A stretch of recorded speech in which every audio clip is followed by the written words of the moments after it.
Cleanliness is of course most important.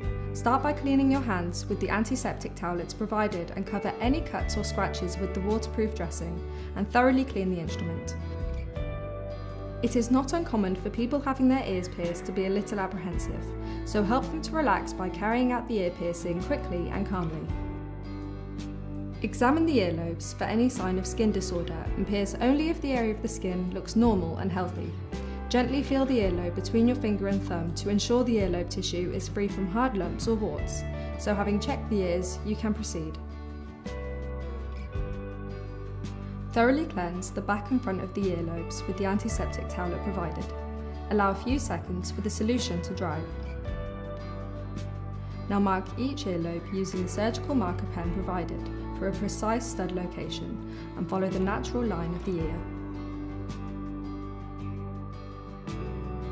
Carefully peel away the backing paper from the blister pack so the stud and back clasp cassette remain in the blister.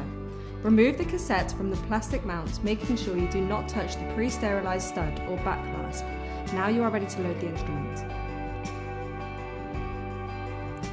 Cock the instrument by pulling back the plunger knob until it locks into the extended position. Before piercing, hold the instrument close to the customer's ear and release to ensure the customer will be aware of the sound the instrument makes. Remove the back clasp holder and place into the slot in front of the instrument. Make sure you push the holder down as far as it will go. Holding the stud mount, push the stud into the barrel of the instrument. As you do this, the protective ring will fit over the end of the barrel. Now carefully lift upwards to remove the mount, but leave the stud and its protective ring in position. When loading the studs, always make sure that the instrument is horizontal or slightly pointing up. Never hold the instrument facing downwards.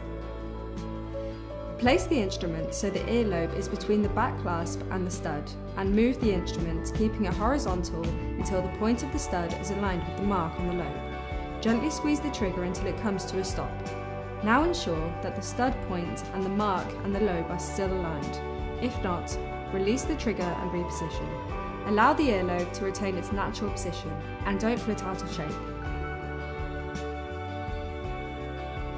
Everything is now ready, so just squeeze the trigger firmly past the stop and the ear will be pierced and the back clasp fitted simultaneously.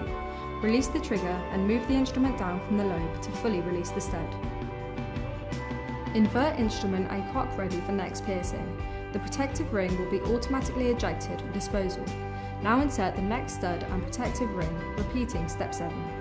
Holding the instrument in one hand, grip the back clasp holder using the mount in the other hand and remove the back clasp holder from the instrument. Now invert the holder and place it back in the instrument with the remaining back clasp in the top position. This can easily be achieved by rotating your hands in opposite directions and will ensure the second back clasp is correctly positioned without being touched.